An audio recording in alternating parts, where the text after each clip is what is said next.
भूषणे येती काढून या. काढल्या जाईल महाराज. हा 102 वर्ष वय झालं म्हाताऱ्याचं. 102 वर्षानंतर म्हातारं मरण पावलं. सळगाव रडू लागलं. कधी म्हातारं कधी मंदिरात गेलं नाही, कधी आळंदी पंढरपूरची वारी नाही केली. दिवसभर राब राब राब राब प्रपंच संसार. कधी चारोधाम यात्रा नाही, कथा नाही, कीर्तन नाही, काहीच नाही केलं. हो म्हातारा मरण पावलं. सगळं गाव रडू लागलं. रडता रडता म्हातारीचं लक्ष म्हाताऱ्याच्या कानाकडे गेलं. कानात काय होतं? कानामध्ये होती बाळी. 10 ग्रामची बिग बाळी. जुन्या काळातलं म्हातारं होतं. म्हातारा रडू लागली. म्हातारा म्हणे अगं बाई म्हातारा गेलं, पण म्हाताऱ्याच्या कानामध्ये 10 ग्रामची बाळी तशीच आहे. कधी जीवनात कधी परमार्थही केला नाही, कधी पंढरपूरची वारी नाही. आता बाळी काढा असं म्हणतो लोक म्हणजे सोन्यासारखं जीव गेला, हिला सोन्याचं पडलं. पण म्हातारे म्हटले मी आता बाळी काढा असं म्हणणार तर नाही, पण म्हाताऱ्यासोबत जाऊ देणार नाही. म्हातारे असं लांबून रडू लागली. लांब म्हणजे कुठून? पायापासून रडायला सुरुवात केली. कोल्हापूरच्या जोड्याशिवाय पायात कधी घातला नाही. लोकांचं लक्ष कुठे गेलं असं? म्हाताऱ्याच्या पायाकडे सगळे पाहू लागले. हळूच वरती वर्णन चाललं. टेरेकोटच्या धोत्राशिवाय कधी नेसला नाही. ओ रामा असंच ना? कशाचं काय भाऊ? सगळ्या लाभाड्या असतात त्या प्रपंचामध्ये. म्हणून परमार्थ करून घ्यावा आपण. बाकी तिकडे काही खरं नाही. धोत्राचं वर्णन केलं, शर्टाचं वर्णन केलं, हळूच तिला आता बस स्टँडवरती पोहोचायचं आहे ना. कुठं? कानपूरवाडी. जेव्हा म्हातारी कानाचं वर्णन करू लागली आणि अजूनही तुमच्या कानात, आणि म्हातारी थांबली. इथं बोलायलाच तयार नाही. लोक म्हटले अरे म्हातारे का थांबलं रे? पहा बरं. पाहिलं तर 10 ग्रामची बाळी तशीच आहे. अरे म्हटलं या बाळी काढून. घेतली बाळी काढून. महाराज दिरत म्हातारा वाटेल काय सोबत येणार आहे? काही नाही. संतांनी सोबत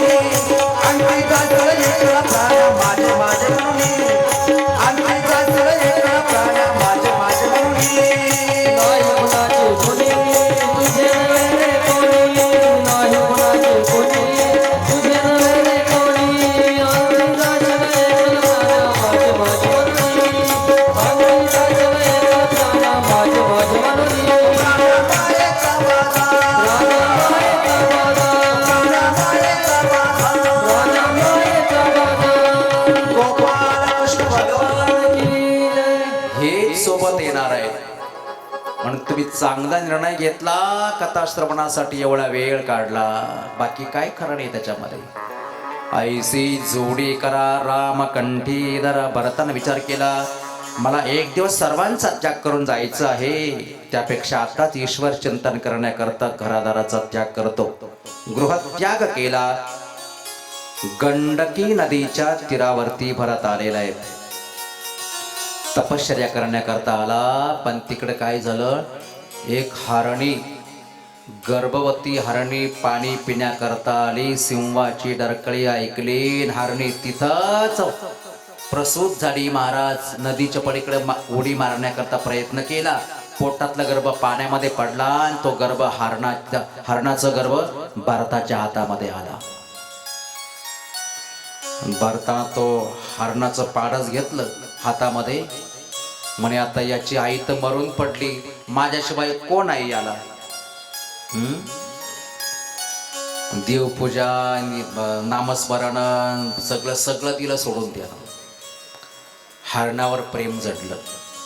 आला कशा करता होता? तप करण्याकरता आला. प्रेम जडलं हरणावर. हरणावर प्रेम जडलं महाराज. जेवताना फिरताना हरणाचा ध्यास लागला त्याला. सगळं सोडून दिलं. नाही प्रत्यक्ष ते मृत्यू कृतमस्य नवा कृतम. काळ कोणाची दया करीत नसतो. असा जन्म असाच गेला हरणाच्या संगोपन करण्यामध्ये. मरण जवळ आलं भरताचं. आणि मरायच्या वेळेला त्याला मग आठवण आली. कोणाची आठवण आली? हरणाची आठवण आली. माझ्या हरणाचं कसं होईल? हरणाचं कसं होईल म्हणता म्हणता मरणाचं कसं होईल? मरणच विसरला. आणि हरण हरण हरण म्हणता म्हणताच मेला. आणि तोच भरत राजा पुढच्या जन्मामध्ये कोण झाला? हरण झाला महाराज. जड भरत राजा हरणी गर्भा गेला. ही वासना असते. देवासाठी आला पण हरणावर प्रेम जडलं, हरण झाला तो. पण हरण झाला, पण योग असा की मागच्या जन्मामध्ये ज्या नदीच्या किनाऱ्यावर तो तप करण्याकरता आला होता ना, तिथेच त्याला जन्म मिळाला. मग ते हरण तिथं भटकू लागलं. त्याला मागचं ज्ञान झालं, अरे मी या नदीच्या किनाऱ्यावरतीच त्या ठिकाणी तप करण्याकरता आलो होतो, पण मला हरणाचा ध्यास लागल्यामुळे मला आता हरण व्हावं लागलं. मग ते हरण तिथे फिरू लागलं, नदीमध्ये स्नान करू लागलं, झाडाचं वाळलेला पाना खाऊ लागलं. ते हिरवं गवत खात नव्हतं. का बरं? हिरवं गवत जर खावं तर त्याच्यावरती जीवजंतू असतात, मग त्याची हत्या होईल ना, हिंसा होईल, पुन्हा जन्म घ्यावा लागेल मला. आता मात्र पाप करायचं नाही. वाळलेला पाला खाऊ लागला ते हरण. गंगेमध्ये स्नान करू लागलं. एवढंच नाही, एकादशीचा उपवास करू लागलं. कोण? हरण. मी सांगत असतो, परमार्थ आपण राळ्या एवढा जरी केला तरी वाया जात नाही. संसार डोंगरा एवढा जरी केला तरी सोबत येत नाही. मागच्या जन्मात थोडं घडलं होतं ना भरताला, पण ती वाया गेलं का? परमार्थ वाया जात नसतो. म्हणून जेवढा होईल तेवढा करायचा असतो. ते हरण एकादशीचा उपवास करू लागले. एकादशीचा आता माणसं करत नाही, त्या काळामध्ये पशु एकादशीचा उपवास करत असतो. पण तो तुम्हाला सांगून जातो जाता जाता, बाकीचे उपवास करा किंवा नका करू, पण आमची प्रार्थना आहे तुम्हाला, बाबा रे जरूर एकादशीचा उपवास करा तुम्ही. 15 दिवसा एक एकादशी कार्य न करीसी व्रतसार. एकादशीच्या दिवशी अन्न खाऊ नये महाराज. भागवतातून एवढं घरी घेऊन जा, तुमचं कल्याण होईल. बाकीचे उपवास तुम्हाला करायचे असेल तर जरूर करा, पण नाही करता आलं तर ते सोडून द्या. ते पाप ज्या आमच्याकडे आम्ही घेऊन टाकतो ना, पण एकादशीचा उपवास जरूर करा. आणि काही माणसं म्हणतात आम्हाला कणत निघत नाही. कणत म्हणजे दम निघत नाही. मला एकादशीच्या दिवशी जास्त भूक लागते. मग तुम्हाला दम निघत नसेल ना, तर मग आमच्या संतांनी एक सबसिडी दिली तुम्हाला. कोणती? भरपूर फराळ करायचं, दिवसभर चल पण एकादशी कर. मग त्याचं म्हणणं, कारण त्या दिवशी अन्न खाऊ नये. एकादशीच्या दिवशी जगातली सगळी पाप अन्नाचा आश्रय करून राहतात. त्या दिवशी एकादशीचं अन्नपान जे नर करती भोजन श्वान वेष्टी समान अधम जनते एक. एकादशीच्या दिवशी अन्न खाऊ नये. प्रमाण सांगितलं मी तुम्हाला.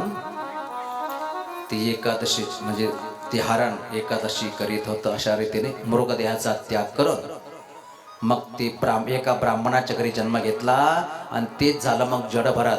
पुढे जडभरत महाराज की जडभरत म्हणजे वेड्यासारखं दिसत होता ते.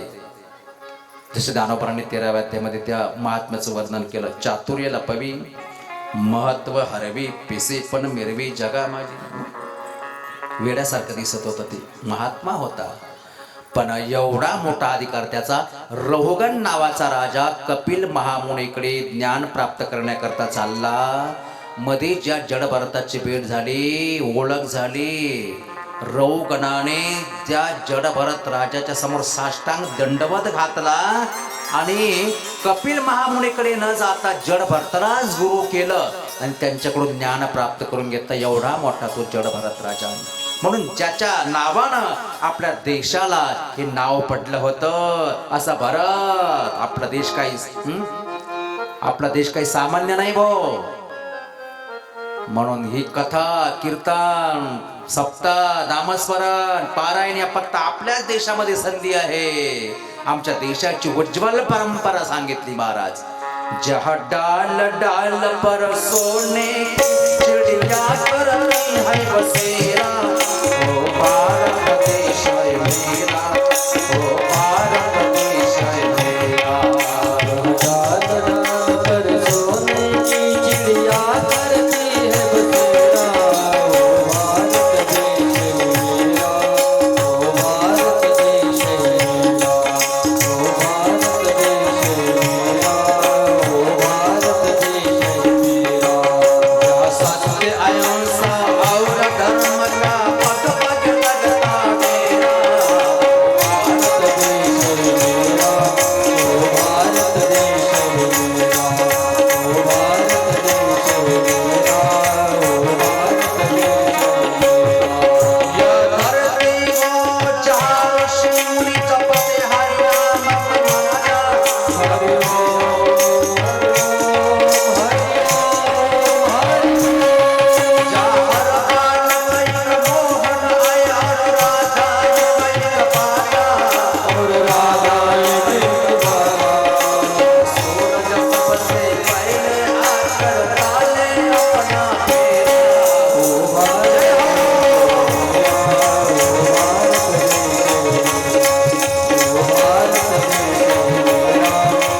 भाग्यवान आहोत. आपलं पहिलं भाग्य आपण भारत देशात जन्माला आलो. आपलं दुसरं भाग्य आपण साधू संतांच्या नंतर जन्माला आलो. आणि आपलं तिसरं भाग्य आपल्याला नरदेह मिळाला. हे आपलं भाग्य आहे महाराज. पण भारत देश हा देश नाही, ती माता आहे. भारत माता आहे. एकदम मोठ्या प्रेमानं भारत माता की. नाही जमलं अजून, मोठ्या आवाजात बोलायला पाहिजे. भारत माता की, भारत माता की, भारत माता की. वंदे वंदे वंदे. वाह. जहाँ डाल डाल पर सोने की चिड़िया करती है बसेरा, वो भारत देश है मेरा. षष्टम स्कंदामध्ये नरकाचं वर्णन राजा परीक्षितीनं विचारलं. गुरुदेव, शुकाचार्यांनी नरकाचं वर्णन केलं. कोणत्या कोणत्या पापाचं फळ कसं कसं मिळतं. हे राजा, नरक लोक 28 प्रकारचे नरक आहे. नरकाचं वर्णन ऐकलं. राजा परीक्षितला भीती वाटली. गुरु महाराज, एखादा शास्त्रात एखादा असा मार्ग नाही का, उपाय नाही का, की नरकात जाण्याची वेळच येऊ नये. राजा, जगात अशी एकही समस्या नाही की त्या समस्येवर उपाय नाही. नरकात जाण्याची वेळ येऊ नये असं वाटत असेल तर शास्त्रामध्ये उपाय आहे ना. कोणता? परमेश्वराच्या मंगलमय नावाचा जप करा, म्हणजे नरकात जाण्याची वेळच येणार नाही. कलियुगामध्ये सर्वांना करता येण्याजोगं सोपं साधन संतांनी आम्हाला सांगितलं. महाराज, सोपं साधन सांगितलं ना. आपण हरिपाठामध्ये दररोज म्हणतो. काय म्हणतो? बरोबर. नामसंकीर्तन साधन पै सोपे सोपं आहे. पण माणसाचं असं झालं भाऊ, सोपं आवडत नाही आणि अवघड येत नाही. आता कसं होणार? सोपं आवडत नाही आणि अवघड येत नाही. पण अवघडात जाण्याची गरजच नाही आपल्याला. सोपं सांग. कोणतं सोपं साधन? हरिपाठामध्ये ज्ञानेश्वर महाराज म्हणतायत, पापाचा डोंगर जरी असला ना तरी पापाचा डोंगर जाळण्याची ताकद देवाच्या एका नामामध्ये आहे. तृणाग्नी मेळे समरस झाले, तैसे नामे केले जपता हरी. 2000 पेंड्याची गवताची गंजी आहेत. 2000 पेंड्या.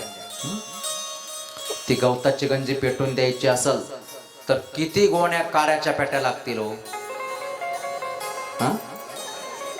महिला मंडळ किती लागल? एक काडी. एका काडीत कसं जमल? माऊली म्हटले बाबा एक काड्याची पेटीची गरज नाही, एक काडी जरी असली ना 5,000 जरी पेंड्याची गवताची गंजी असली तरी जाळून भस्म करण्याची ताकद आहे. तृण अग्नी मेळे. तसं पापाचा डोंगर जरी असला वाल्या कोळ्या इतकं पाप तुमच्या जीवनात नाही. हा इतकं आजामळ्या इतकं पाप आपल्या जीवनामध्ये नाही ना. मग त्यांचा पापाचा डोंगर नष्ट झाला. देवाच्या नामस्मरणाची शक्ती आहे महाराज. एकदा जरी देवाचं नाव घेतलं ना कलियुगामध्ये काहीच करायचं नाही. भागवतामध्ये वारंवार हाच विषय आला. कलियुगा केवळ नाम आधारा. कलियुगामध्ये केवळ प्रभूचं नामस्मरण करायचंय. काय होईल त्यानं घेताना घेताना घेताना घेताना विठोबाचे पर्वत जळती पापाचे पर्वत जळती पापाचे पर्वत जळती पापाचे घेतना घेतना विठोबाचे पर्वत जळती पापाचे पर्वत जळती पापाचे पर्वत जळती पापाचे ऐसा नामचा महिमा ऐसा नामचा महिमा वेद शिणला जाणीसमा. वेद शिणला जाणीसमा. घेताना घेताना घेताना विठोबाचे. रामकृष्ण हरी. पर्वत जळती पापाचे पर्वत जळती पापाचे पर्वत जळती घेतना घेतना विठोबाचे पर्वत जळती पापाचे पर्वत जळती पापाचे पर्वत जळती पापाचे. पर्वत जळती पापाची.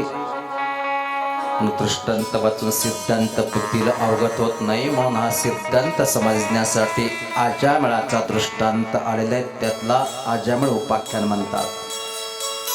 आजामेळ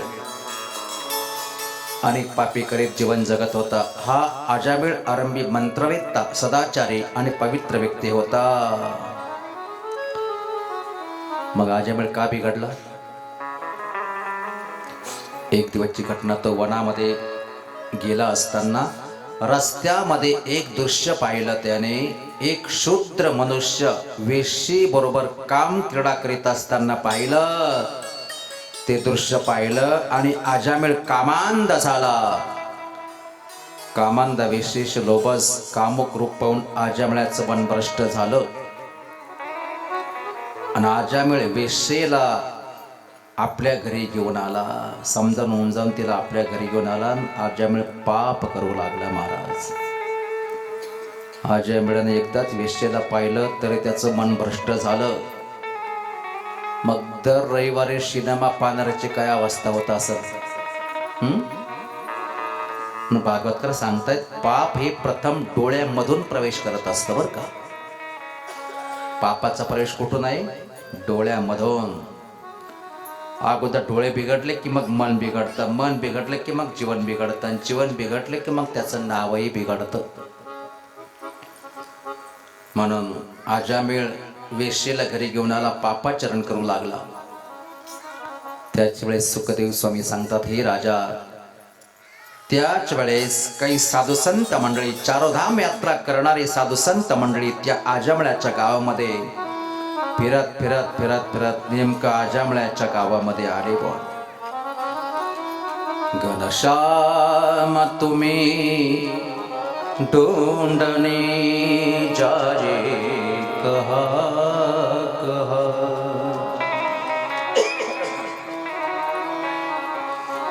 अपने विरह की याद दिलाने कहाँ कहाँ, घनश्याम तुम्हें ढूंढने जाने कहाँ कहाँ. साधू संत मंडळी आजमळ्याच्या गावामध्ये येतात. दुपारची वेळ झालेली आहे. गावातल्या एका माणसाला विचारलं, अरे म्हटले बाबा, आम्ही साधू संत मंडळी आहोत, चारधाम यात्रा करण्याकरता निघालेलो आहे. दुपारचा मुक्काम तुमच्या गावामध्ये आहे. आमची साधू संतांची दुपारची भोजनाची व्यवस्था तुमच्या गावामध्ये होईल का? पण ज्याला सल्ला विचारला ना, तो मोठा कपटी माणूस होता. आता मला सांगा, कपटी माणसाला सल्ला विचारल्यावर सल्ला चांगला येईल का कपटी येईल? हा, सल्ला कपटीच येणार ना. त्यानं सांगितलं, साधू लोका हो, हा आमच्या गावामध्ये जरूर तुमच्या भोजनाची व्यवस्था होईल आणि तुम्हाला भोजनानंतर दक्षिणा सुद्धा भेटेल. कोणाकडे? त्या कपटी माणसाने या बाबाचं घर दाखवून दिलं. कोणाचं? आजाबिळाचं. आमच्या गावामध्ये आजाबिळ नावाचं एक सज्जन राहतोय. आता सज्जन होता का? साधूने विश्वास ठेवला. न कळे साधूशी दुर्जनाची बुद्धी. आणि निघाला साधू संतांचा तापा आजामळ्याच्या गल्लेला. घनश्याम घनश्याम घनश्याम तुम्ही ढूंढने जाजे कहा कहा. कोणी भगव्या कपड्यावाले, कोणी पांढऱ्या कपड्यावाले, कोणी दाढी जटा वाढलेले, कोणी मुंडन केलेलं, मोठ वेगळे वेगळे तपस्वी संत. कोणी गात होते, कोणी हास्य विरोध करत होते. वेगवेगळ्या भूमिकेतले साधू संत मंडळी निघाले महाराज. प्रभूच्या स्मरण करीत करीत दिन रात अश्रुबिंदो, दिन रात अश्रुबिंदो बरसते तो है मगन. तब तन्मय लगी आग बुझाई कहा कहा, अपने विरह की याद दिलाए कहाँ कहाँ, अपने विरह की याद दिलाए कहाँ कहाँ. घनश्याम घनश्याम घनश्याम तुम्हें ढूंढने जाए कहा. मजल तर मजल साधू संत मंडळी आजामळ्याच्या दारासमोर आले. आजामेळ गेला होता डाका घालण्यासाठी कुऱ्हाड घेऊन. त्याची ती पत्नी वेश्या एकटेच घरामध्ये होती. साधू संत मंडळी गेले, दरवाजाला थाप मारली. आजामळ्याचं घर आहे का? त्याची ती पत्नी बाहेर आली. दार उघडून पाहिलं तर आज कधी नाही ती तपस्वी संत आज आपल्या दारात आहे. कोणी दाढी जटावाले, कोणी भगव्या वेशातले, कोणी मुंडन केलेला, कोणाच्या पायात खडावा, हातात कमंडलो, गळ्यावर रुद्राक्षाची माळ. ती गोंधळात पडली, संभ्रम झाला तिला. तिनं विचारलं, म्हटले बाबा कुठं चालला तुम्ही? तुमचा रस्ता चुकला का बाबा? तुम्ही या गल्लीला कसे आलात? रस्ता माताजी नाही, हे आजमळाचं घर आहे ना? हा, आजमळाचंच घर आहे.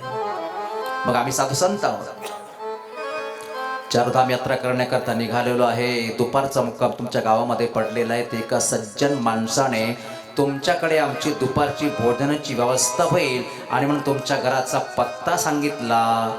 होईल का तुमच्याकडे आमची जेवणाची व्यवस्था? ते वेशीने विचार केला, अब क्या किया जाए. आज कधी नाही ती साधू संत माझ्या अंगणामध्ये आलेले आहेत. शुकदेव स्वामी सांगतात, राजन, माणूस कितीही वाईट असला तरी वाईट माणसाच्या कुठंतरी कान्या कोपऱ्यामध्ये कुठंतरी एखादा सद्गुण लपलेलाच असतो.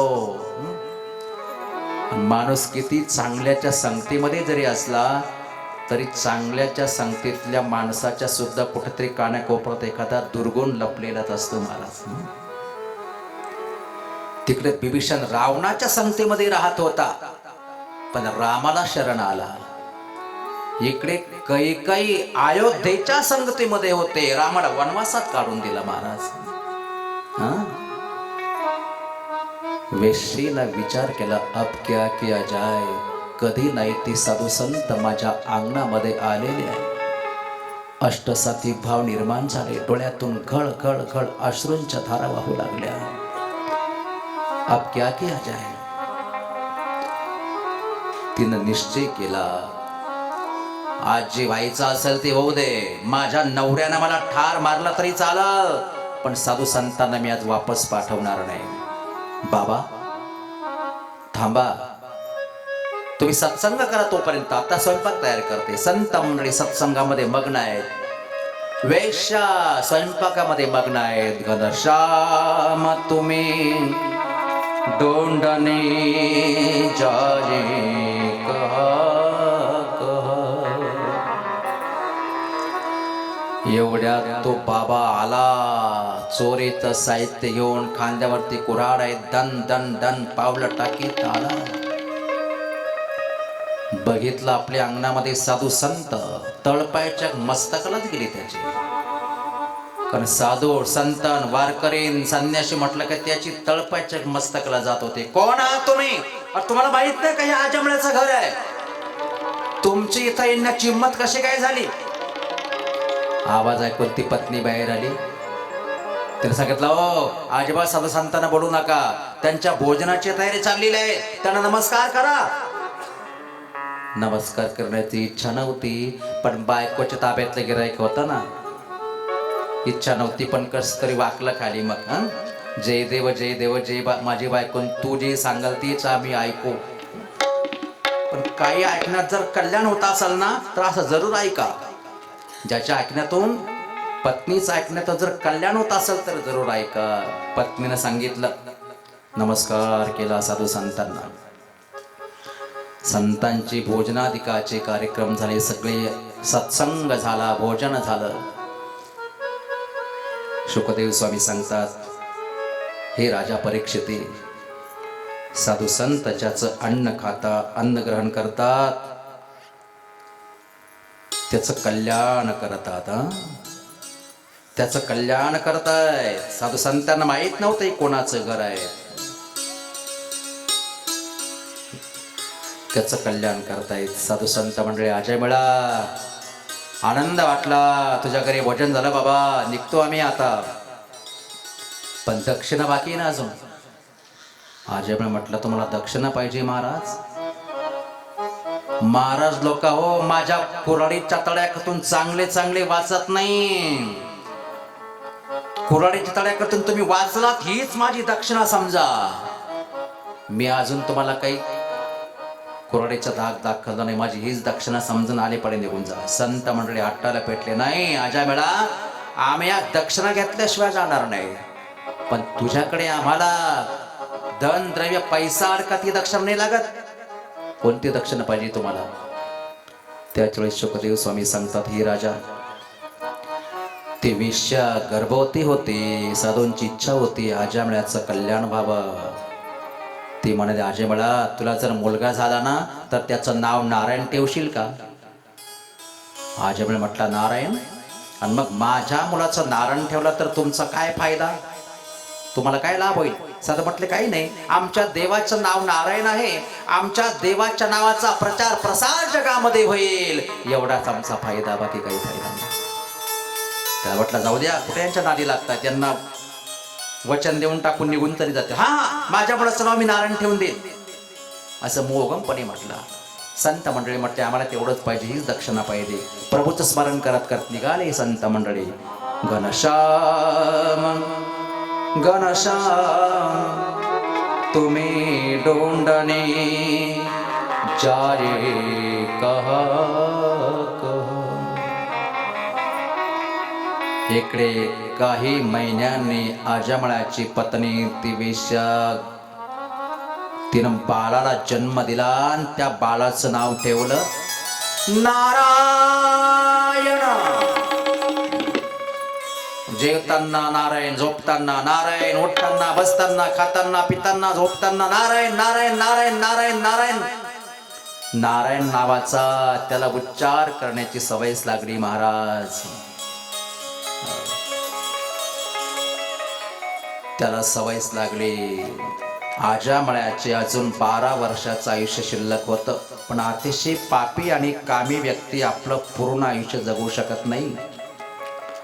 यमदूत नेण्याकरता आले, मृत्यू जवळ आला आणि आपला जो लहान मुलगा होता नारायण, त्याच्यावर खूप प्रेम होतं.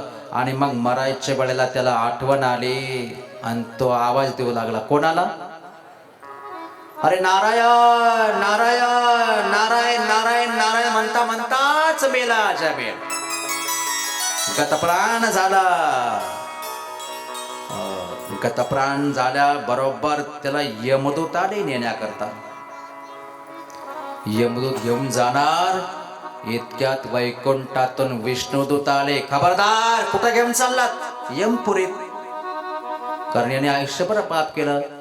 विष्णुदत्ताने सांगितलं खबरदार, याने जर आयुष्यभर पाप केलं असाल तरी पण मरायच्या वेळेला यानं नाव घेतलं. कोणाचं? नारायण नावाचा जप केला, याला आम्ही विष्णू नगरा विष्णुपुरामध्ये येऊन जाणार. यमदूतांचा पराजय झाला. विष्णुदूतांनी महाराज त्याला परमात्म्याच्या पर्यंत घेऊन गेले. ते त्याच्या तोंडातून अजाणता का होईना, इथं उल्लेख आहे भागवतामध्ये, देवाचं नाव कोणत्याही निमित्तानं घ्या, जाणून घ्या, अजाणता घ्या.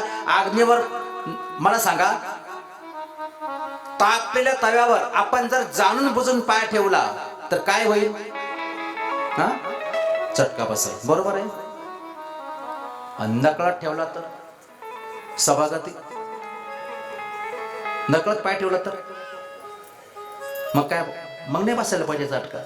अरे बाबा, तुम्ही तापलेल्या विस्तावर जाणून पाय ठेवा किंवा नकळत पाय ठेवा, चटका बसणार बसणार. तसं देवाचं नाव तुम्ही कसंही घ्या. त्याचा श्लोक वाचतो मी आता, अतिशय महत्वाचा आहे. मोठे मोठे महापुरुष जाणतात, देवाचं नाव तुम्ही संकेतानं घ्या, परिहासानं घ्या, संगीताचे आलाप घेताना घ्या, कोणाची अवहेलना करताना घ्या. देवाच्या नावाचा जर उच्चार झाला ना तर महाराज त्याचा परिणाम होतो. किंवा खाली पडताना, पाय घसरून पडताना, हातपाय मोडला असताना कोणत्याही विपत्तीमध्ये हरी हरी म्हणावं. माणसं हाय हाय म्हणतात, हाय हाय म्हटल्यापेक्षा हरी हरी म्हणा. एक श्लोक सांगतो मी तुम्हाला. सांकेत्यम परिहास्यम वा स्तोभम शीलनमेव वा वैकुंठ नाम ग्रहणम शेषागहरम विदो. कोणत्याही निमित्तानं देवाचं नाव घेतलं तर देवाचं नाव कधी वाया जात नाही. आणि म्हणून प्रभूच्या नावास्मरणामध्ये शक्ती आहे महाराज. म्हणून संतांनी आम्हाला अशा प्रकारच्या देवाच्या नामस्मरणाचाच मार्ग सांगितला. म्हणून सर्वांनी बोला, हरे हरे राम हरे राम राम राम हरे हरे, हरे राम राम राम हरे. बोलण्याच्या ओघामध्ये तुम्हाला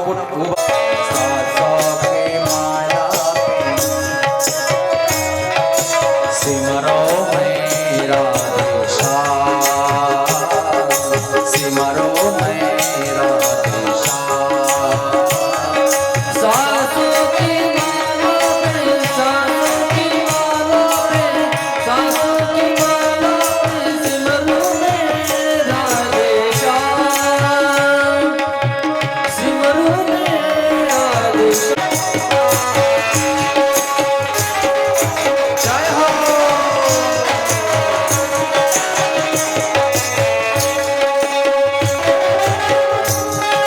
प्रेम के रंगा में ऐसे डोबे प्रेम के रंग में पंकज जे कहिरो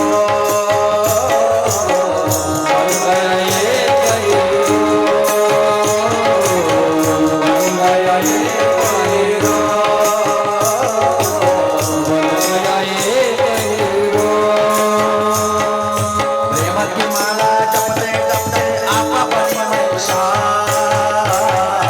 सासू की माला पे सासू की माला पे सासू की माला पे सिमरू मेरा श्याम सासू की माला पे सासू की माला पे सासू की माला पे सिमरू मेरा श्याम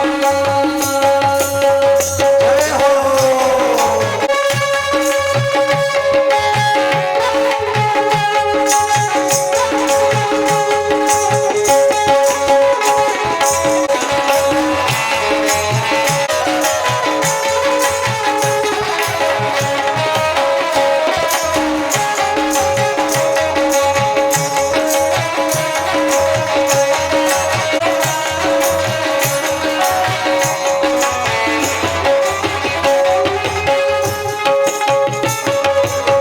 प्रेम पियाला जपस पिया है जब से पिया है प्रेम पियाला जपस पिया है जब से पिया है जीता है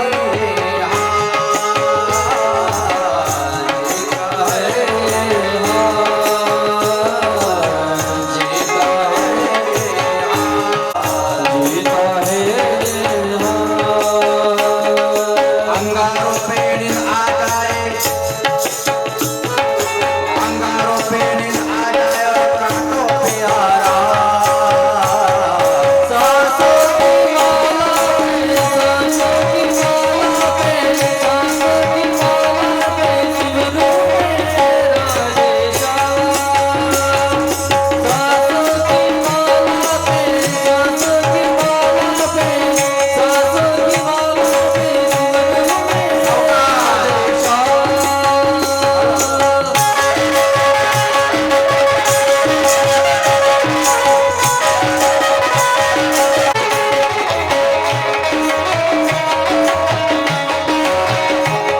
तो समझ है समता कुछ दोष नहीं वो तो है निरालोष वो तो है बातें करते हो गई मैं बदनाम सासू की माला पे सासू की माला पे सासू की माला पे सिमरू मेरा श्याम सासू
म्हणजे ब्रह्मदेवाकडून वरदान शक्ती प्राप्त करून घ्यावी आणि विष्णू बरोबर युद्ध करावं असा उद्देश. पण त्याचं तप पूर्ण झालं नाही पाहिजे म्हणून देवगुरु बृहस्पती, लक्षात ठेवा बृहस्पती, त्याच्या तपामध्ये विघ्न करण्याकरता गेले. कोणाच्या? हिरण्यकश्यपूच्या. आणि बृहस्पतीनं पोपटाचा वेश घेतला आणि बृहस्पती म्हणू लागले नारायण.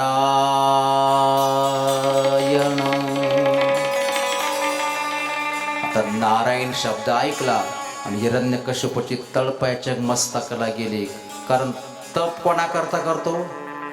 त्या विष्णूला मारण्याकरता. हा त्याचंच नाव घेतो. विष्णू म्हणजे नारायण म्हणजे कोण? विष्णू परमात्मा.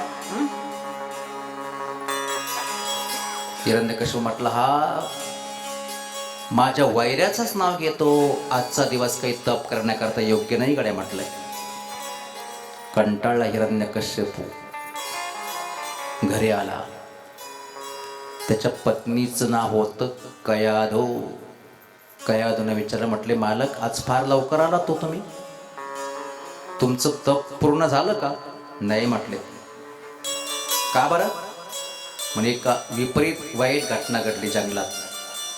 काय वाईट घडलं? म्हणे ब्रह्मदेवाची आराधना करीत होतो तेवढ्यात एक पोपट आला आणि पोपट माझ्या वैऱ्याचंच नाव घेऊ लागला. वैऱ्याचं नाव? ह्या काय म्हणत होता पोपट?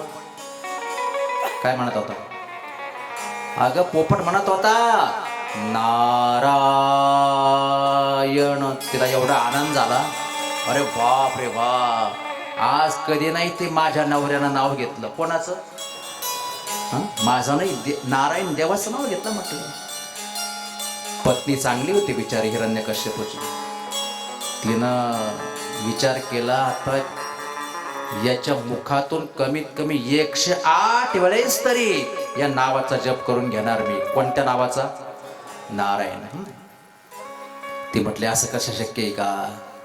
पोपट कसा म्हणाल? इथं कथेमध्ये माणसं म्हणत नाही, इथं म्हणतात बरं का, पण इथं काही काळजी नाही. म्हटलं मी माझ्या कानानं ऐकलं, मी ब्रह्मदेवाचं नाव घेत होतो आणि पोपट माझ्या वैऱ्याचं नाव घेत होता. काय म्हणला पोपट? सांगितलं मी तुला, आता पुन्हा पुन्हा तेच विचारते, एकदा सांगा फक्त. अगं मी म्हणत होतो ब्रह्मणे नमः आणि पोपट म्हणत होता, काय म्हणत होता? बोला ना मग. नारायण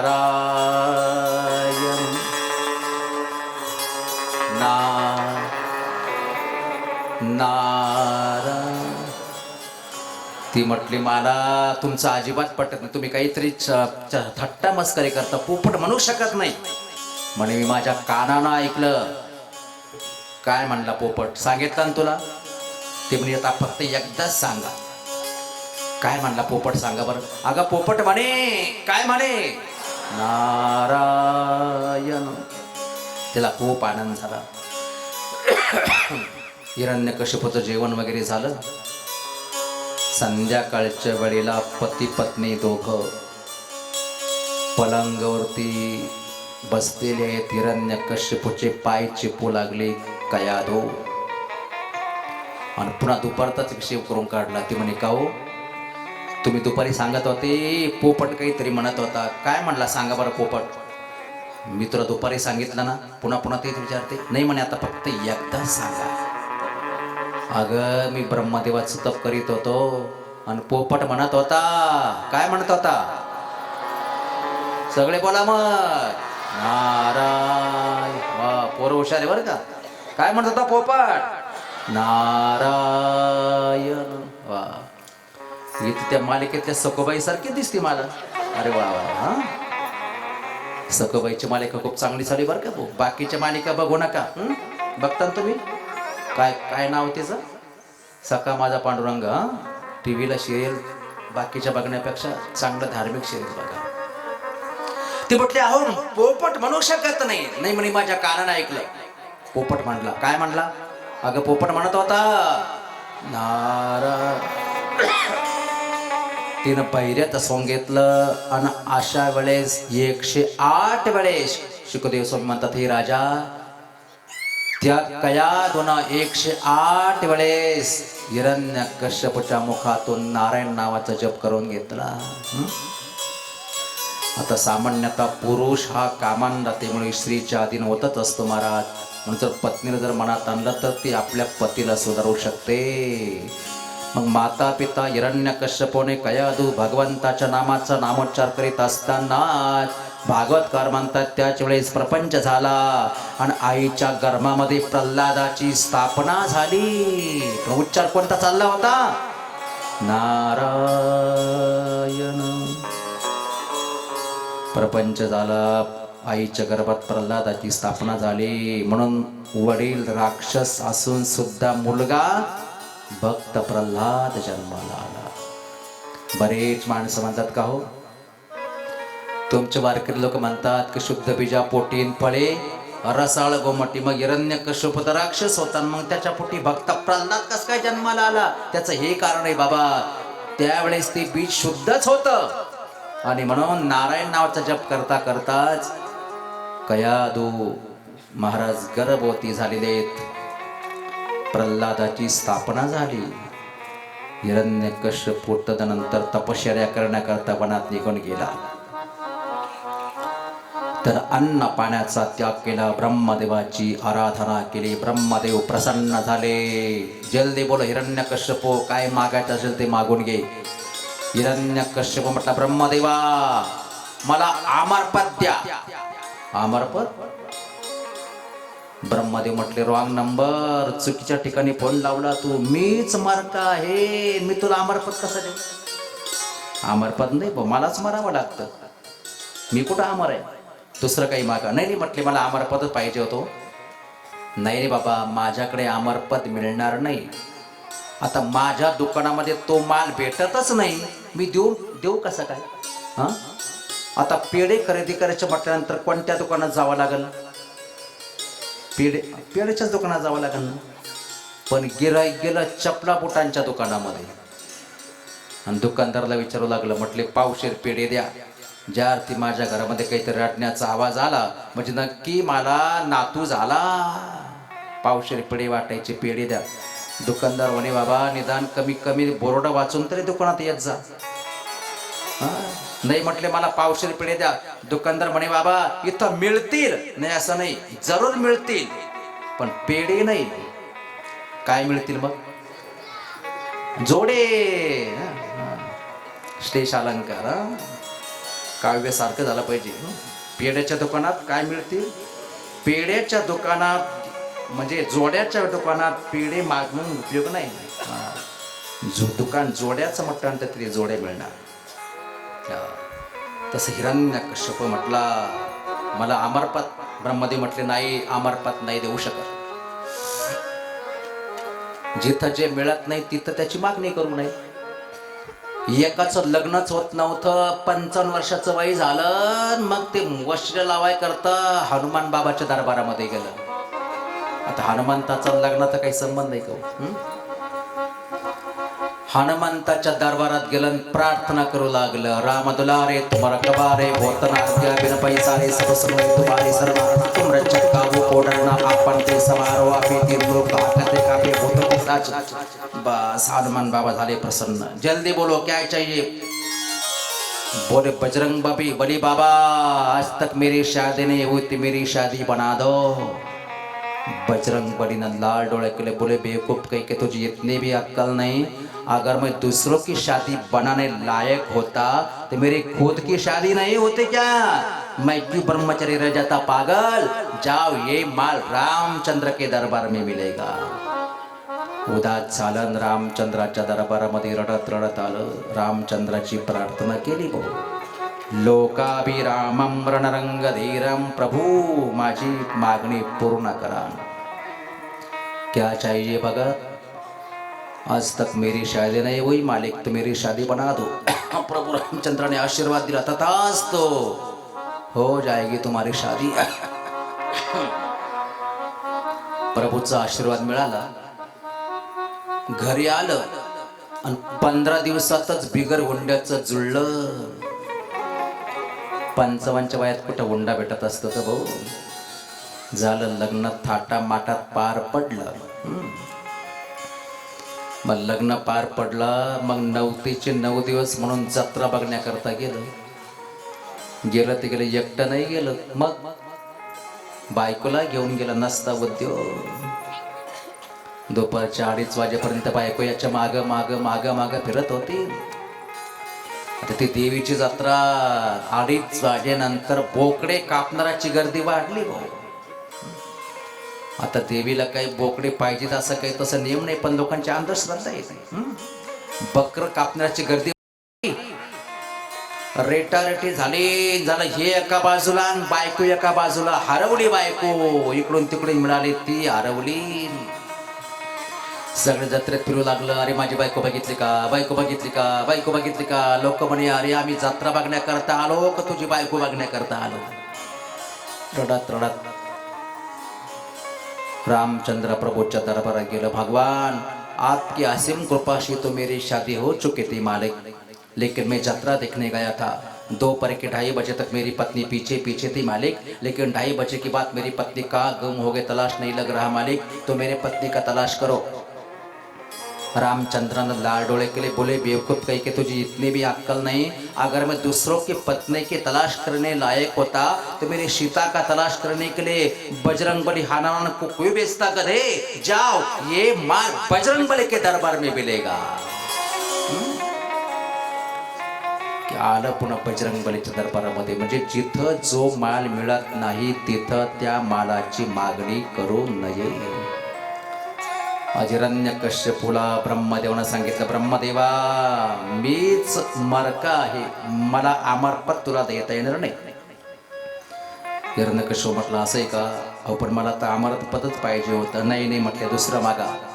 हिरण्यकश्यप म्हटलं एक काम करा, मग मला घरात मरण नको, बाहेर मरण नको, माणसाकडून मरण नको, पशुकडून मरण नको, दिवसा मरण नको, रात्री मरण नको, सजीवाकडून मरण नको, निर्जीवाकडून मरण नको, शस्त्राने मरण नको, अस्त्राने मरण नको.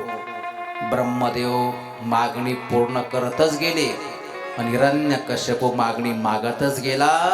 ब्रह्मदेव म्हटले तथास्तु तथास्तु तथास्तु. हिरण्यकश्यपला वाटलं आता मी ब्रह्मदेवाला फसवलं. मी आता ब्रह्मदेवाकडून अमरपदच मागून घेतलं. आणि जो उन्मत्त झाला महाराज हिरण्यकश्यप, तो म्हटला अरे हिरण्यकश्यपूनं त्याच्या राज्यामध्ये असं नवीन कायदा काढला. नवीन कोणता कायदा? मी इथून पुढे देवाचं नाव घेणार नाही आणि माझ्या राज्यात जे देवाचं नाव घेतील त्याला मी जिवंत ठेवणार नाही. जे देवाचं नाव घ्यायचे ना त्याची कत्तल केल्या जायची, हत्या केली जायची. महाराज राजकीय म्हणून त्या ठिकाणी त्याच्या राज्यात नवीन कायदा त्याने काढला. आम्ही तर नेहमी सांगतो बा, आजची पुढारी स्वतः नका का परमार्थ करीना, पण आपल्याला परमार्थ करू देतात. एवढं का थोडं झालं भाऊ? त्यात कल्पना करा बरं. हिरण्यकश्यपू सारखं सगळ्या नेते मंडळींनी जर भारताच्या संविधानामध्ये असं एक नवीनच कायदा काढला, काय इथून पुढे जे जे कथा कीर्तन ऐकायला जातील त्यांना डायरेक्ट फाशी देऊन टाका, असा कायदा काढला तर किती लोक हाजरी लावतील. सध्याचीच परिस्थिती अशी भाऊ, सध्याच कथा कीर्तन ऐकायला आल्याने कोणाला फाशी येत नाही, तरी लोकांना कथा कीर्तन ऐकायला फाशी येते. कायदाच काढला. पण आपली परिस्थिती चांगली आहे बरं का भाऊ. पहिल्या दिवसापासून गर्दी आहे बरं का कांचनताई, अगदी आपल्या कार्यक्रमात मात्र काय. आणि इथं खरं म्हणजे पुढारी मंडळी सुद्धा आता सगळं राजकीयच वारसा आहे. ही सगळी परमार्थ करणारी मंडळी महाराज. म्हणून मी सांगत होतो त्या राजकीय परिस्थितीच्या मानाने आताची मंडळी फार चांगली आहेत.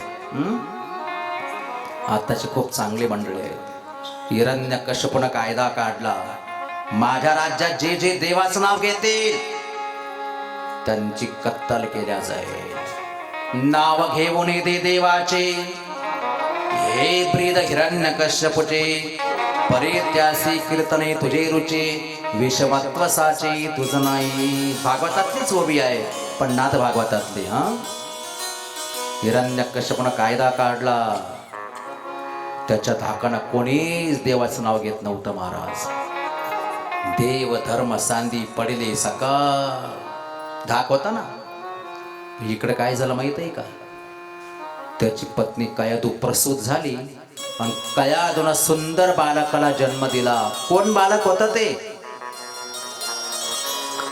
हिरण्यकश्यपूच्या पत्नीनं बाळाला जन्म दिला. ते बाळ कोण होता? तेच होतं भक्त प्रल्हाद. बोले प्रल्हाद जी महाराज की जय. आणि प्रल्हाद जन्म जन्मांतरापासून देवाचं भक्त. जन्माला आलं, लहानचं मोठं भाऊ लागला, तसं देवाचं भजन नारायण नारायण श्रीमन्नारायण नारायण नारायण. श्रीमन्नारायण नारायण नारायण नारायण नारायण श्रीमन्नारायण नारायण नारायण श्रीमन्नारायण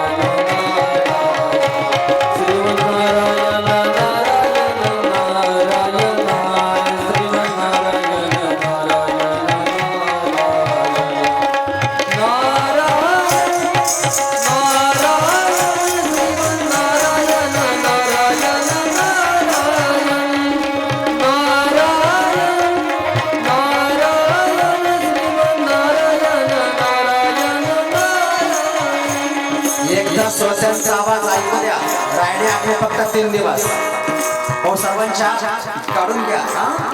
भजन आणि सर्वांचं नामस्मरण कॅमेऱ्यामध्ये कॅच करून घ्या. सर्वांनी बोला नारायण नारायण श्रीमन्नारायण नारायण नारायण. बोला ना. शाबाश. वा वा वा. बोलो ना. भले भले. असं वाटतं हे आश्वी नाही, हे पंढरपूर आहे.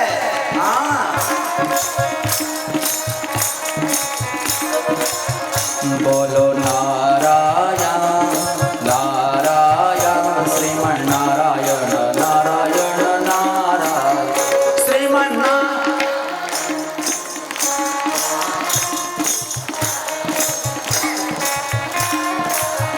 श्रीमन्नारायण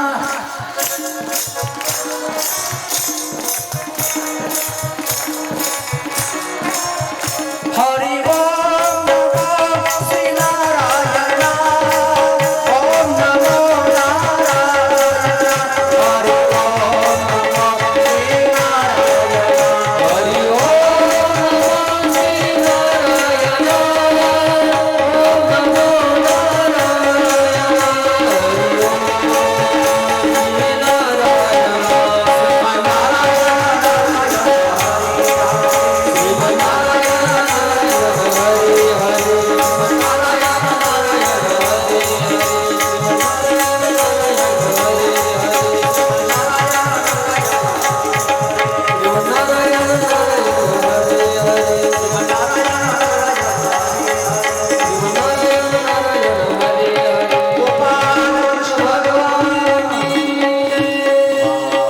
खूप चांगलं भजन केलं. टाळ्यांच्या गजरामध्ये स्वागत. अतिशय सुंदर.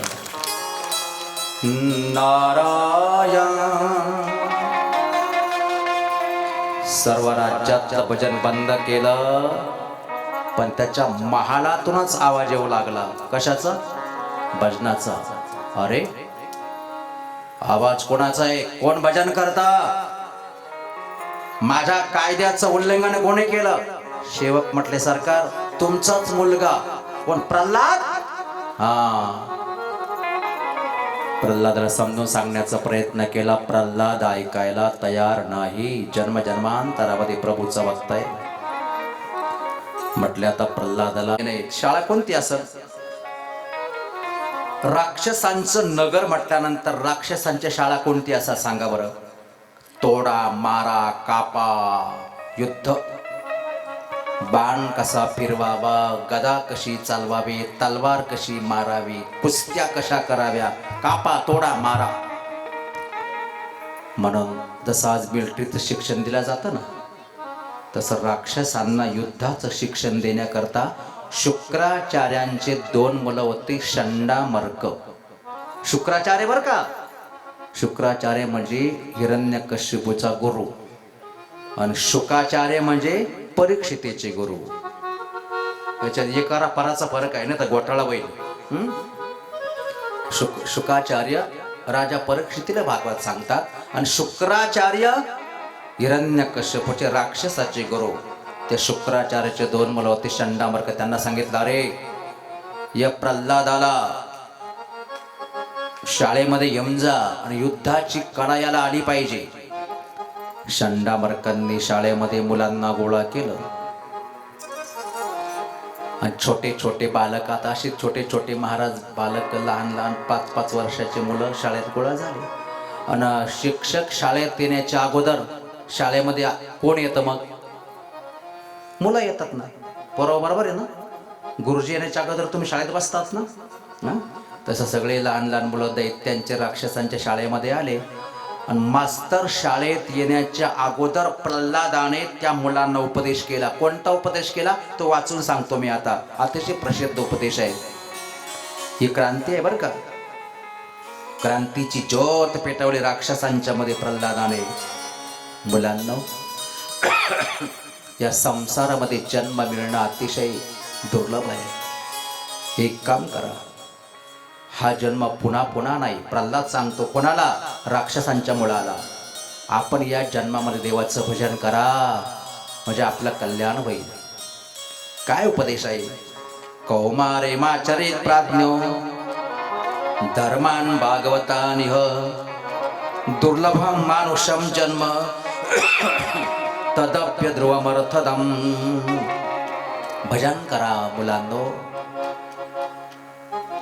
राक्षसांचे मुलं म्हटले, भजन? ते भजन कशा असतं रे? आम्हाला ना माहीत हो. त्यांना भजन माहीतच नव्हतं. त्यांना फक्त मारा, तोडा, कापा. प्रल्हाद, आमचं कल्याण होईल. हा, कल्याण होईल, पण आम्हाला भजन येत नाही म्हणे. मी शिकवतो तुम्हाला. मग प्रल्हादाने काय केलं? सगळ्या मुलांना देवाचं भजन करायला शिकवलं. चारी बाजूने सगळे त्याचे बालमित्र, सर्वांच्या मध्ये प्रल्हाद. जसं आता आमच्या सगळ्या महिला मंडळी चारी बाजूने अशा प्रकारचं काय म्हणतात त्याला, असं रिंगण करतात आणि मध्ये अशा प्रकारच्या काही महिला असतात आणि भजन करतात. तसं प्रल्हादाने पायात चाळ बांधली आणि जे भजन सुरू झालं, मास्तर शाळेत येण्याच्या अगोदर नारायण नारायण श्रीमन्नारायण नारायण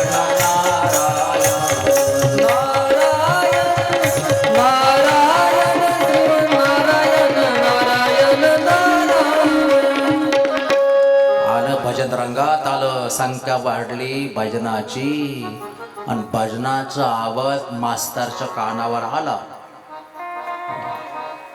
म्हटले, आवाज कोणाचा? म्हणे भक्त प्रल्हादाचा. काय कारण? भजन चाललं म्हणे. भजन? मास्तर शाळेतून पाहतात प्रल्हाद नाचत होता, मुलं नाचत होते. मास्तरला राग आला. म्हटले, आता जातो आणि या प्रल्हादाचं भजन बंद करतो. मास्तर गेला शाळेमध्ये. भजन बंद करायचं होतं ना. शंडा मार्काने काय केलं? भजन बंद करण्याकरता त्या एका मुलाचा हात पकडला भाऊ. पण हात पकडल्याबरोबर त्या मुलाच्या अंगातलं भजनाचं करंट ते मास्तर मध्येच उतरलं आणि ते पागल झालं आणि ते नाचू लागलं. नारायण नारायण श्रीमन्नारायण नारायण नारायण नारायण नारायण श्रीमन्नारायण नारायण नारायण नारायण नारायण श्रीमन्नारायण नारायण नारायण. भजनाची संख्या वाढली. भजन रंगात आलं. मास्तरच पागल झालं ते नाचू लागलं. हिरण्यकश्यपाला वाटलं बऱ्याच वेळापासून मास्तर काय करतो नेमकं, शिकवतो की नाही, चौकशी करून पाहावी. सेनापती आज्ञा सरकार, जा बरं शाळेमध्ये काय चाललंय बघून या. सेनापती आले. लांबूनच शाळेमध्ये एक नजर टाकली. सगळं बरोबर होतं का? काही बरोबर नव्हतं. तिथं भजन चालू होतं. सेनापतीला राग आला. म्हटलं हिरण्यकश्यपूला कळलं एकाला जिवंत ठेवणार नाही. आता जातो म्हटला. हे मास्तर जर टाळी वाजवून भजन करून नाचू लागलं, मुलं कशाला ऐगे करतील म्हटले. सेनापतीनं भजन बंद करण्यासाठी त्या मास्तरचा हात पकडला भाऊ.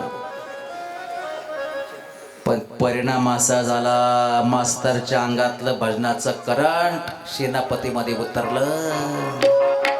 ते पागल झालं आणि ते नाचायला लागलं. नारायण नारायण शिव नारायण नारायण नारायण नारायण नारायण शिव नारायण नारायण नारायण नारायण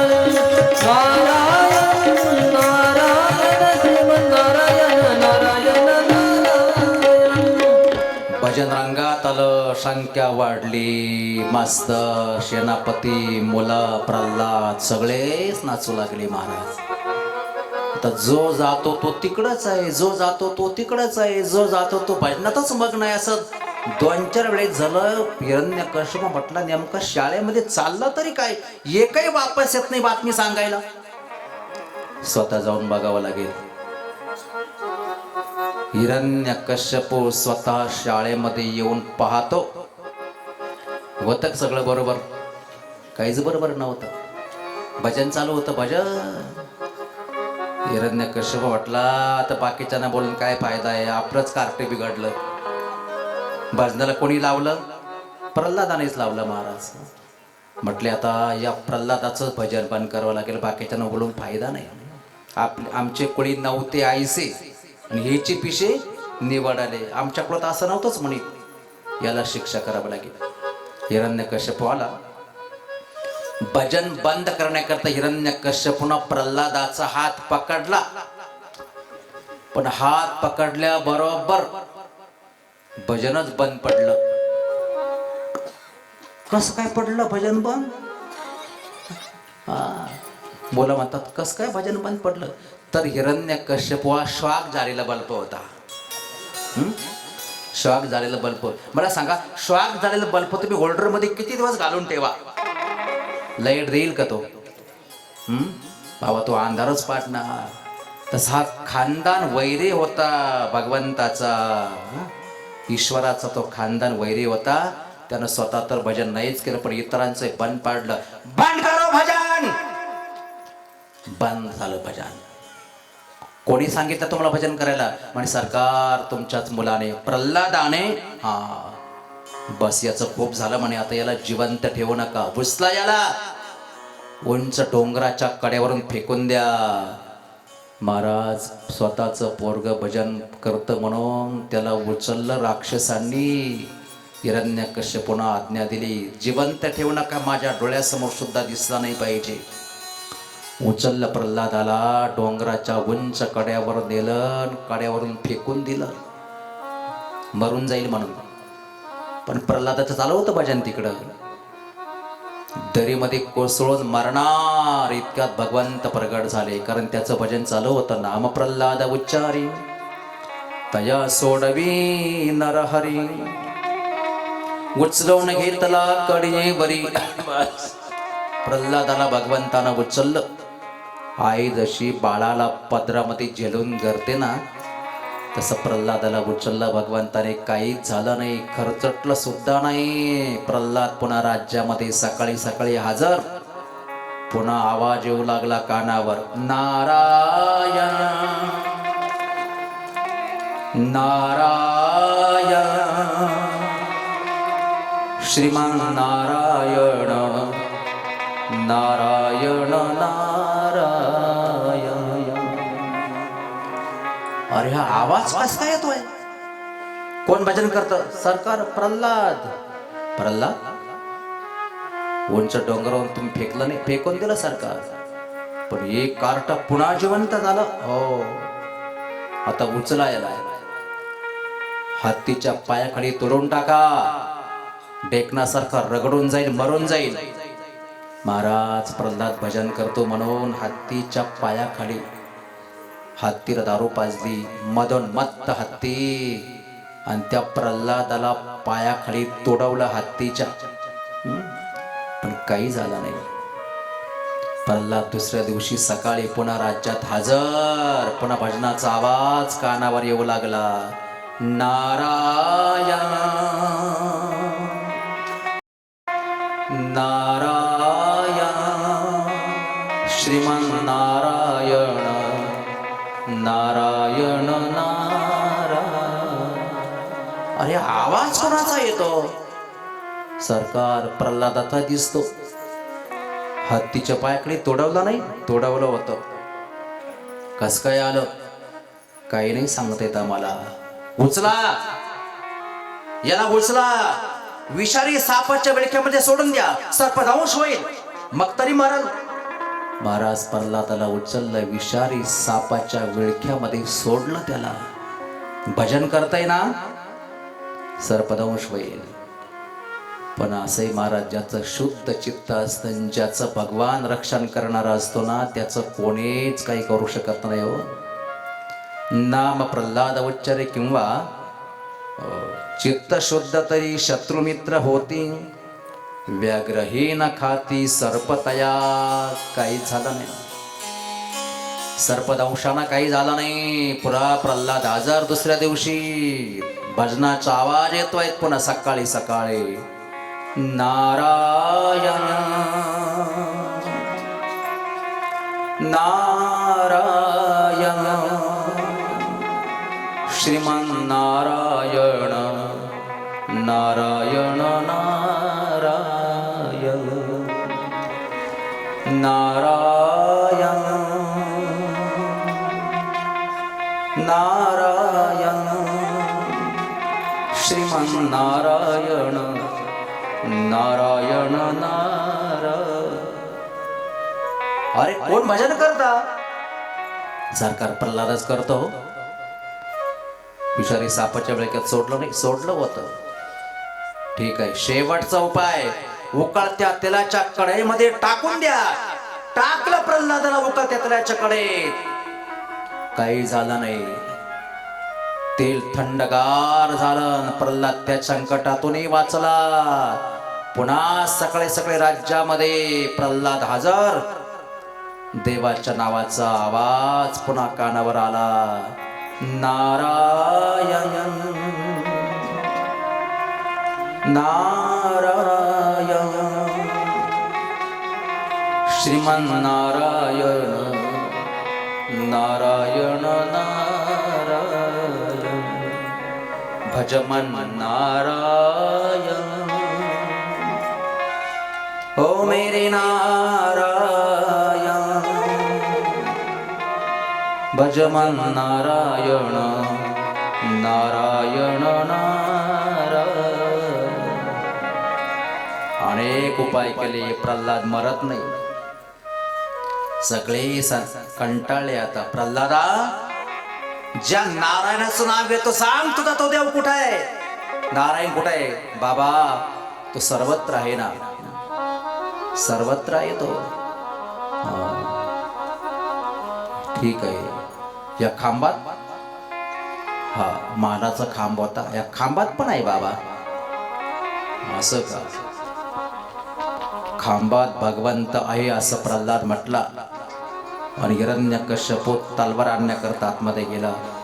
प्रल्हाद म्हणे, या खांबात माझा भगवंत आहे असं मी म्हटलो खरं, पण माझा देव जर खांबात नसला तर? प्रल्हादानं खांबाला असा कान लावला महाराज, कान. त्या खांबामधून असा गुर्र गुर्र गुर्र आवाज येऊ लागला. आवाज कशाचा होता? नरसिंह भगवान खांबात तयारच होते. प्रल्हादाच्या डोळ्यामध्ये आनंदाचे अश्रू आले. म्हणे, माझा भगवंत माझ्या रक्षणासाठी खांबात पण आहे. आलाय प्रल्हाद, कान लावला त्या खांबाला. देव माझ्या खांबात सुद्धा माझ्यासाठी आहे. हिरण्यकश्यप आला आणि हिरण्यकश्यपूनं खांबावरती लात मारली. खांबाचे 2 तुकडे झाले आणि त्याच्यात तो नरसिंह भगवंत प्रगट झाले. बोल नरसिंह भगवान की. केसरी शिवडी घालून या स्तंभापोडी नरसिंह भगवान प्रगट झाले. नरसिंहाचा अवतार आहे. भागवतातला हा नरसिंह अवतार. नरसिंह भगवान की. कुठून निघाला भगवंत? खांबातून. बरेच माणसं म्हणतात का हो, मग त्यावेळेस खांबातून भगवान नरसिंह प्रकट झाला, मग आताच्या खांबातून नाही निघणार का? आताही निघाल नाही असं नाही ना. आताही निघाल तो भगवान. पण ऐका ना, रामकथा प्रत्येकाने लिहिली, पण तुळशीदासांची जी काही कथा आहे ती छबी वेगळी आहे. तसं नरसिंह प्रत्येक खांबा खांबात आहे, पण काढण्याकरता प्रल्हाद पाहिजे. सिया राम कथा कितनों ने लिखी, तुलसी जैसी मर्यादा कहा. सिया राम कथा कितनों ने लिखी, तुलसी जैसी मर्यादा कहा. नरसिंह बसे प्रतिखंबन में, नरसिंह बसे प्रतिखंबन में, पर कारण को प्रहलाद कहा. आजही खांबा खांबात नरसिंह आहे. काढण्याकरता कोण पाहिजे? प्रल्हाद पाहिजे. प्रल्हाद असेल तर आजही तो तयार आहे. ज्याला नरसिंह भगवान प्रकट झाला, नरसिंहाने उचलला त्या हिरण्यकश्यपूला. नुसता गुर्र गुर्र आवाज येऊ लागला. त्यांचा गडगडाट होतोय, ढगांचा गडगडाट होतोय. नरसिंह अवतार झाला. नरसिंह भगवान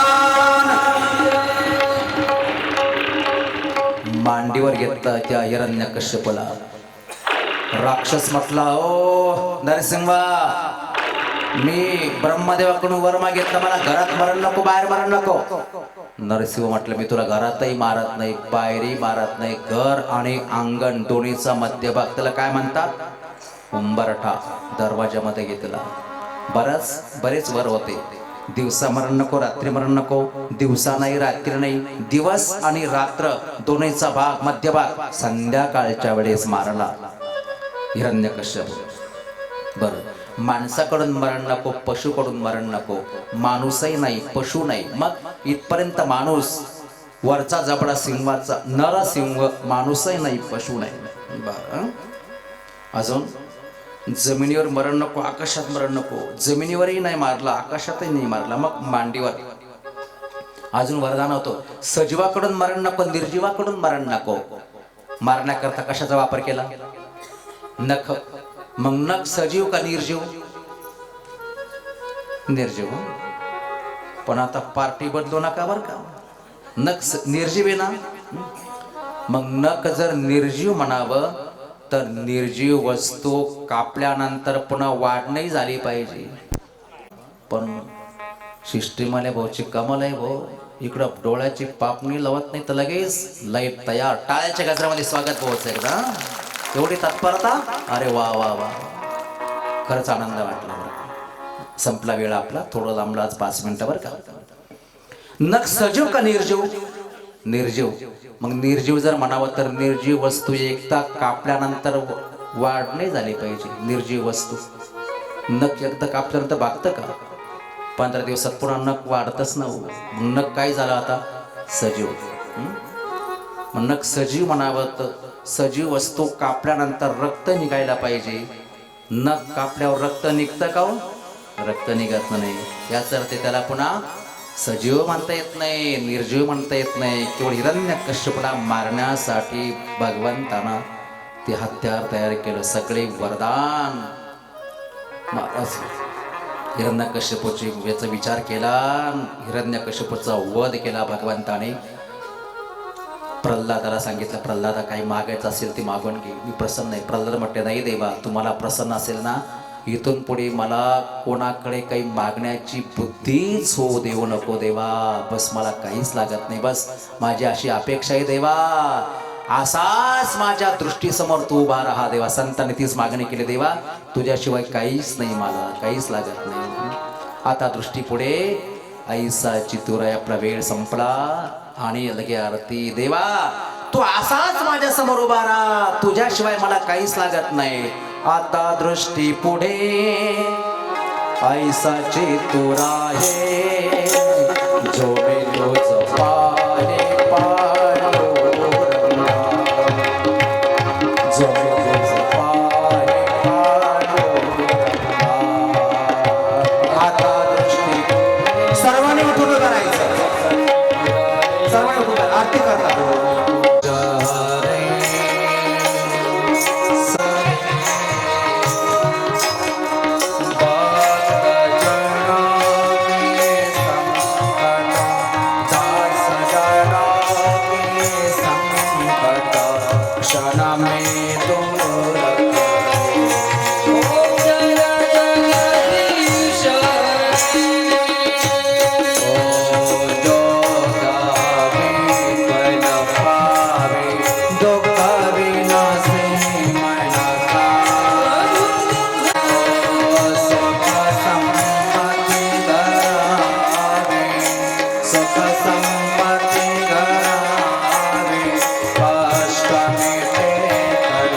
वेद करूचे मधुर फळ साधुरचे जे सोधळ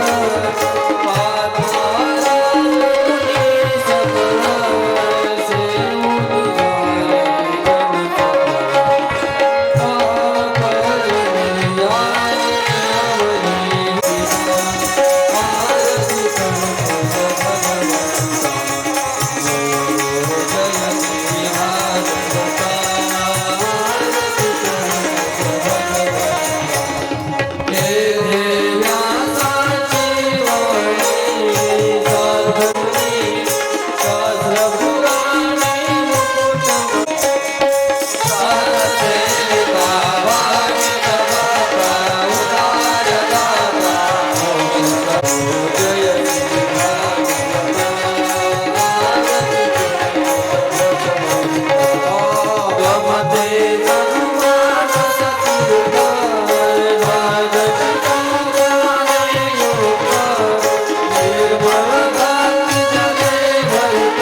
सेवून झाले